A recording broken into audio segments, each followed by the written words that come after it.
দীর্ঘ ১ মাস ধরে দক্ষিণ সুদানের নীল নদের তীরবর্তী অঞ্চলে বন্ধ রয়েছে ত্রাণ সরবরাহের পথ। বিশ্ব খাদ্য কর্মসূচি এবং ইউনিসেফ জানিয়েছে, বর্ষাকালে দক্ষিণ সুদানের বহু রাস্তায় চলাচলের অনুপযুক্ত হয়ে পড়ে। মার্চ থেকে নীল নদের আশেপাশে সরকারপন্থী বাহিনী ও নোয়ের জাতিগোষ্ঠীর হোয়াইট আর্মি মিলিশিয়ানদের সংঘর্ষ শুরু হয়। লড়াইয়ের কারণে এপ্রিলের মাঝামাঝিতে ১,০০০ টন খাদ্য বোঝাই নৌবহর গন্তব্যে পৌঁছাতে পারেনি। এ কারণে তীব্র অপুষ্টির ঝুঁকিতে পড়েছে অন্তত ৬০,০০০ শিশু। অপুষ্টির হার সবচেয়ে বেশি দক্ষিণ সুদানের উত্তর পূর্বাঞ্চল অপার নীল রাজ্য। এ অঞ্চলে সরবরাহ করা শিশুদের পুষ্টিকর খাবার শেষ পর্যায়ে। জাতিসংঘের বিশ্ব খাদ্য কর্মসূচি এবং শিশু সংস্থা ইউনিসেফ জানিয়েছে, মে মাসের শেষ নাগাদ এই এলাকার জন্য সংরক্ষিত খাদ্য সামগ্রী পুরোপুরি ফুরিয়ে যাবে।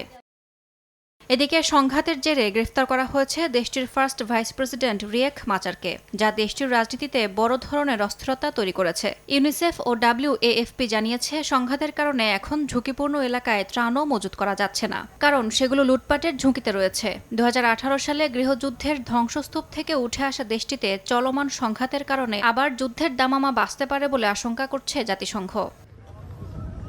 ইয়াসমিন অনন্যা, সময় সংবাদ।